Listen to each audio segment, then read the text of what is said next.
उपवर्गीकरणाच्या संदर्भामध्ये आज जी बैठक या ठिकाणी बोलावण्यात आलेली आहे, या बैठकीला आंबेडकरी चळवळीमध्ये काम करणारे नेते, पदाधिकारी, 60-70 वर्ष झाले या आंदोलनामध्ये जे कार्यरत आहे, दलित क्रांतीपासून आज आरपीआय पर्यंत असा प्रवास सर्वच करत आहेत, आंदोलन करत आहेत. या सर्वांच्या उपस्थितीमध्ये ही बैठक आज होत आहे. उपवर्गीकरण हा विषय जो आहे, हा विषय कोणाच्या डोक्यातून आलेला आहे माहित नाही.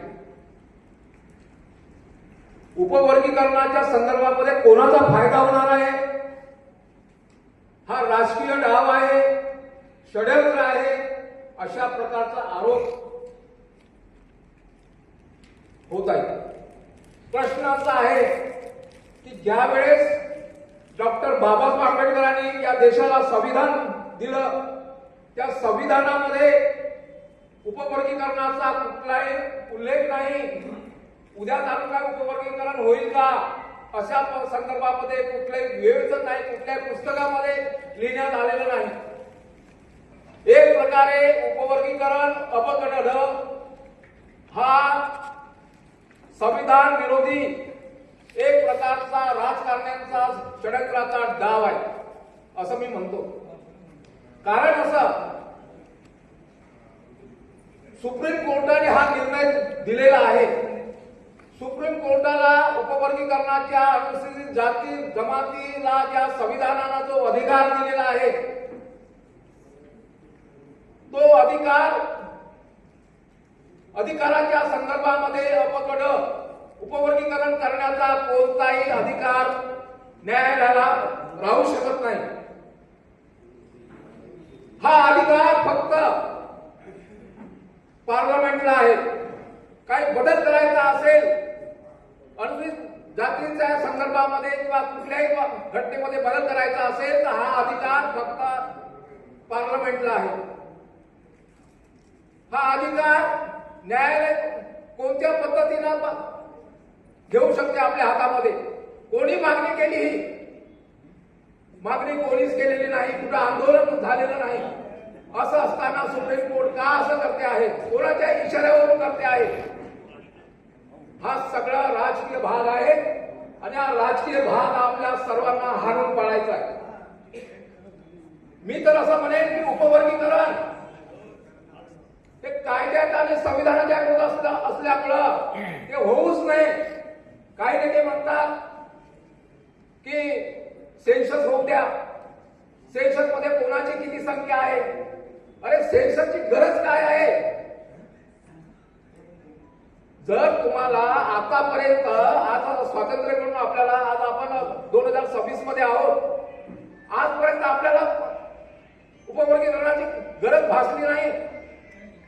प्रत्येक जण जाती कोणाला शिक्षणापासून कोणी काय वंचित केलं नाही, कोणाला नोकऱ्या काय कोणी काय हिसकावून घेतल्या नाही, कोणाला असं सांगितलं नाही की तुमच्या अधिकारासाठी तुम्ही रस्त्यावर येऊ नका, तुमच्या मागण्या कोणी करू नका, अशा प्रकारचं कोणी तुम्हाला सांगितलेलं नाही.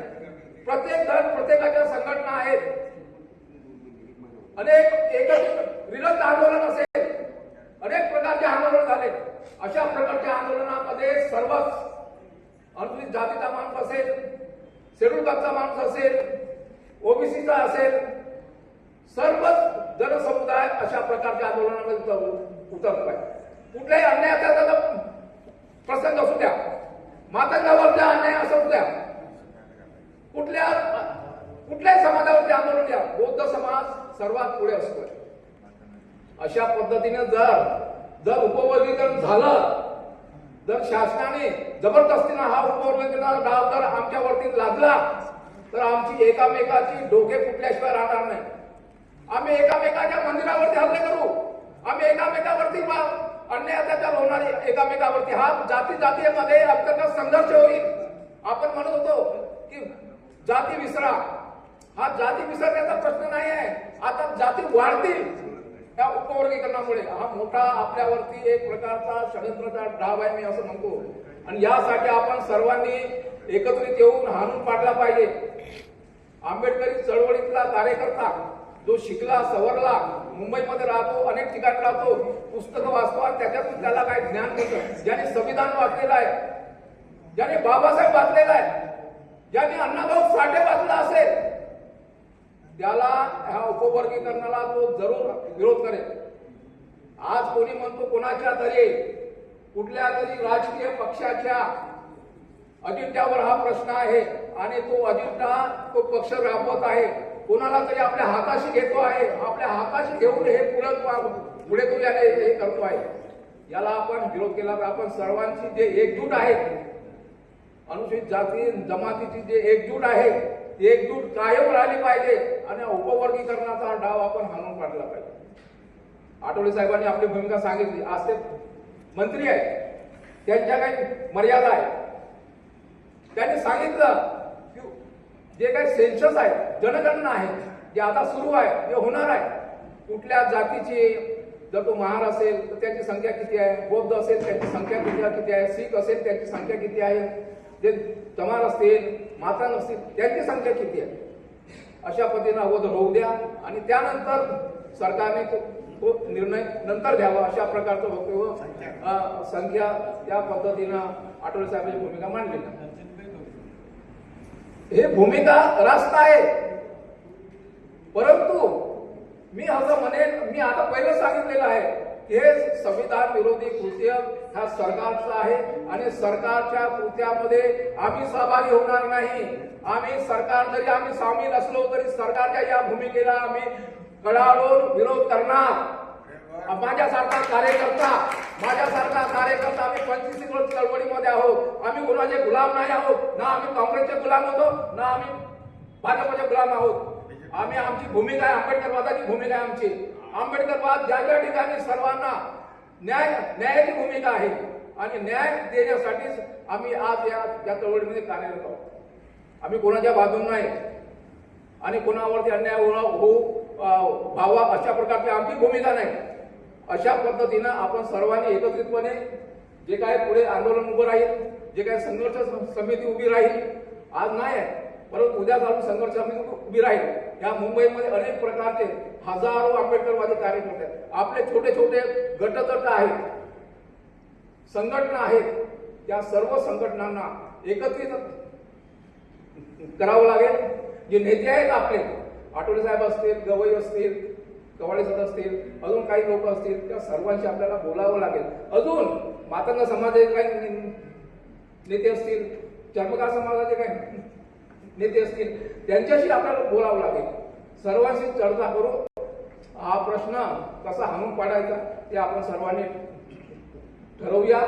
आणि आपण या ठिकाणी उपस्थित आहोत. नितीन मोरे यांनी हा जो बैठक बोलावलेली आहे आणि अनेक कार्यकर्त्यांचा त्यांचा संपर्क आहे. आपण सर्वजण या ठिकाणी त्यांच्या आपण सर्व सोबत राहूया आणि हा सरकारचाच बोलूया. कारण सत्तेमध्ये कोण आहे? तेच लोक आहेत, जातीवादी लोक आहेत. आज आम्ही आहोत त्यांच्यासोबत, उद्या राहणार नाही. आत्ताच कालच साहेबांनी सांगितलेलं आहे. आम्ही राजकीय भूमिकेसाठी त्यांच्यासोबत आहोत. पहिलं काँग्रेस सोबत होतो, आता काँग्रेस सत्तेमध्ये नाही. उद्या काँग्रेस सत्तेमध्ये आली तर आम्ही काँग्रेस सोबतही असणार. प्रश्न असा आहे की या ठिकाणी कुणावर आरोप प्रत्यारोप करू नये. मी कांचनबाईंना सांगतोय की आपली भूमिका मांडा जरूर, परंतु दलितांच्या मधल्या काही नेत्यांच्या संदर्भामध्ये विरोधाची भूमिका मांडू नका आणि सर्वांना आपल्याला सोबत घेऊन पुढे जायचं आहे. अशा पद्धतीने सर्व समावेश अशी आपण भूमिका मांडूया. आपण नेते आहात कांचनबाई आणि आपण प्रामुख्याने नेतृत्व करावं अशा पद्धतीने त्यानंतर कांचनबाई बोलतील. तर फक्त त्यांच्या सूचनाबद्दल एक सांगतो की इथे कोणी कुणाच्या विरोधात नाहीये.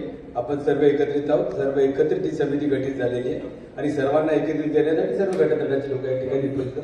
आपण मार्गदर्शन केलं, छानपणे मार्गदर्शन केलं आणि टाळ्यांचा कडकडाट एका वर्षी झाला की सरकार कोणाचे असो पण समाजाच्या आड हे जे येईल त्याला आम्ही ठोकू.